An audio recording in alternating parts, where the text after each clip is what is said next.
obviously. And you called into dispatch to do that, right? I called into dispatch and she took my information down and someone called me back. Okay. And so what happened in that phone call? Hold on, I'm writing, He called us back and we told them that staff failed to protect, them when we want them to be arrested for their failure because, you know, they have a duty to protect. And he said, we're not doing that. If you want that staff, arrested, you need to call the school. That's the school thing. You don't handle an arrest because the staff did that. And then you said there was an SRO on campus. Did you make that reference, Liz? yeah. From what I understand, did she not take care of it? He said. I'm just like, are you effing kidding me? We're telling you she didn't. We want you to take care of this because we're not doing that. You have an officer on campus, and they're already taking care of it. Well, and they told us that it's a school district matter. Yep. And this is why we're so, like, this isn't okay. You know what I mean? Like, so many things, like, on top of each other. So, okay. I do appreciate both of your time in helping me better understand this issue. And I know that Fred had tried to do some mitigation and try to help you understand more of what he understood of the case. And if he wasn't able to do that over the phone, I always think it's better to meet in person, to make sure that you're getting all the facts and information. However, we do a lot of things by phone too, but there always is that chance that something could get lost in communication. So, I hope that you know that the Surprise Police Department, we're here to help, and it sounds like your mom here, Julie's kind of very strong advocate for us, so we appreciate that. The social media thing, you know, I'm not going to make any comments about. I do think that, you know, I don't think that'd be a wonderful idea to do.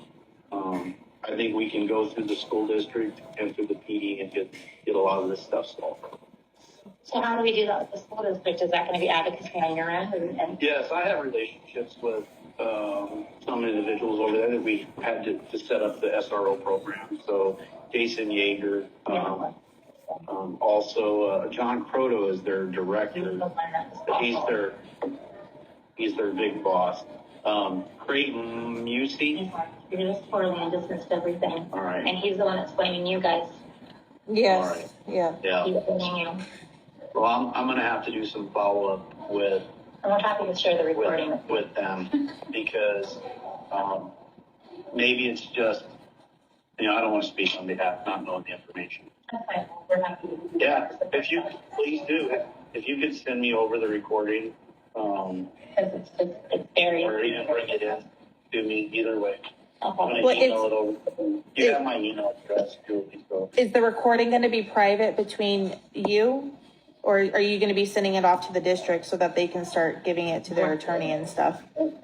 That's not how I operate. Okay. No, that's... To solve problems. I don't want to create more problems.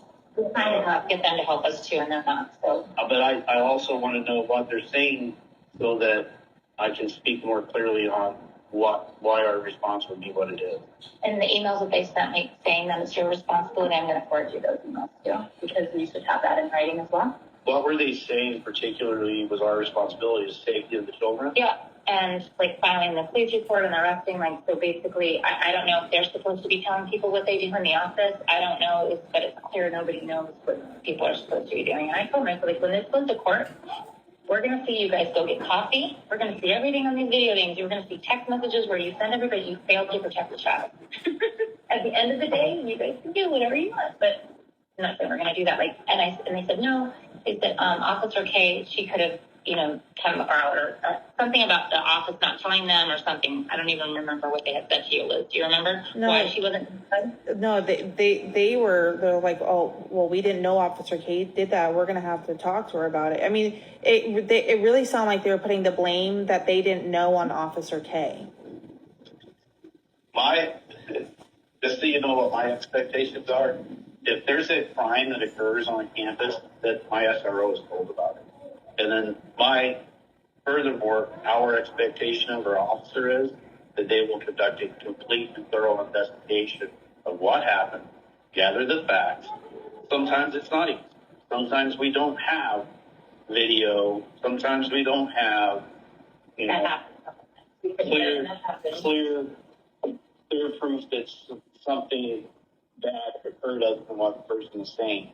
But even in those circumstances, we typically can document what happened in case there's anything else that happens in the future. And you know what? Sometimes we submit those cases that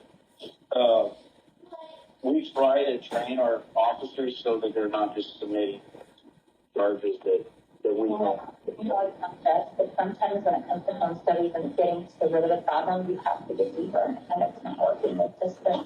All right, we appreciate you. Liz, any other questions? No, I'm good. All right, thank you. I'll see you in a little bit, babe. I'll drop this report off, okay? All right, thank you.